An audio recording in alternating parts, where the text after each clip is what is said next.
ስለዚህ አቶ ሽመልስም ዝም ብለህ ውረድ ስትለው የሚወርድ ሰው አይሆንም ከዚህ በኋላ። ለምን በደንብ የተደራጀ ባክግራውንድ አዘጋጅቷል።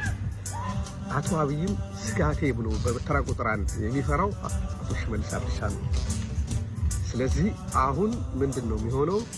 የኦሮሚያን ፕሬዝዳንት ሌላ ሰው በማድረግ የሽመልስን ሰንሰለት እንደገና መበጣጠስ ይፈልጋል፣ በእድሜ ለመቆየት ከፈለገ በስልጣን።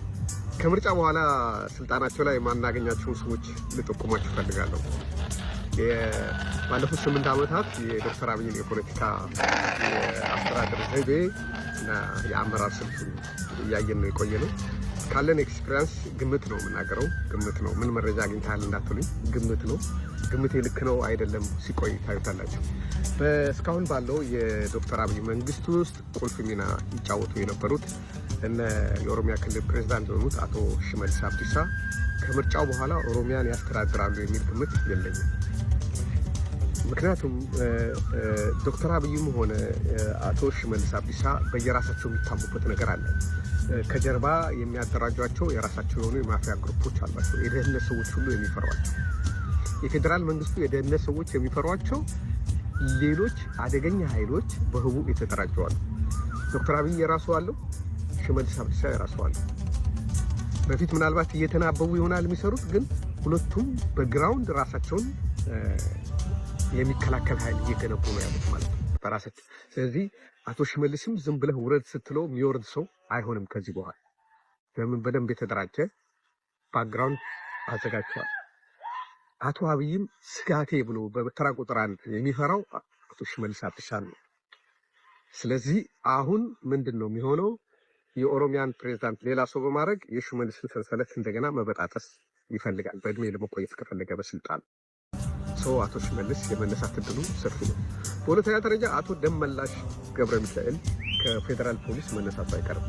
ለምትሉኝ በመጀመሪያ ጊዜ የደህንነት ኃላፊ ነበረ። በኢህአዴግ ጊዜም ፌዴራል ፖሊስ ውስጥና ኦሮሚያ ፖሊስ ውስጥ ከፍተኛ ባለስልጣን ነበር። ስለዚህ ብዙ ነገሮችን ከመንግስት ጋር አብሮ የሰራ ቢሆንም የራሱ የሆነ አደረጃጀት ያለው በጸጥታው ክፍል ውስጥ የራሱ ሴል የዘረጋ እና ቀላል የማይናቅ የሆነ መሰረት የያዘ ሰው ስለሆነ የዶክተር አብይ ለስልጣን ስጋት ከሆኑ ሰዎች ውስጥ አንዱ ነው። ስለዚህ እሱ ያለው አገልግሎት ከዚህ በኋላ የሚያበቃ ይመስለኛል። ወይ በአምባሳደርነት ሌላ ሀገር ሄዳ በኢንተርፖል ኃላፊ እናደርገዋለን ብሎ ሲሞክሩ ነበር። ይሄ የሚሆን አይመስለኝም። ምክንያቱም ከኢትዮጵያ ጋር በተያያዘ ብዙ ዓለም አቀፍ ወንጀሎች እየተመረመሩ ነው በኢንተርፖል ደረጃ። ስለዚህ ይሄንን የሚሆን አይመስለኝም። ግን ከቦታው ላይ የመነሳቱ ሀቅ ጥርጣሬ የሌለበት ነገር። በሶስተኛ ደረጃ ሊነሳ የሚችለው ጀነራል ኢታማዦር ሹሙ ፊልድ ማርሻል ብርሃኑ ጁላ ነው። ብርሃኑ ጁላ በሌላ የኦሮሚያ ተወላጅ ተካል ብዬ ነው ማምነው። ምክንያቱም በዛች ቦታ ላይ ያን ያህል አንድ ሰው የማቆየት ፍላጎት ዶክተር አብይ የለውም። እነዚህ 3 ለውጦች የማይቀሩ ለውጦች ናቸው። የኦሮሞ ተወላጅ የሆኑ የመንግስት ከፍተኛ ሹመኞች ውስጥ እነዚህ የማይቀሩ ናቸው። ምናልባት ወይዘሮ አዳነች አቤቤ የኦሮሚያ ክልል ፕሬዝዳንት የሚሆንበት ሁኔታ ሊፈጠር ይችል ይሆናል። በሷ ወይም በሷ ቦታ ደግሞ ሌላ ሰው የሚመጣበት ሁኔታ ሊፈጠር ይችላል። በተረፈ ዶክተር አብይ በማንም ላይ እምነት ያለው ሰው አይደለም።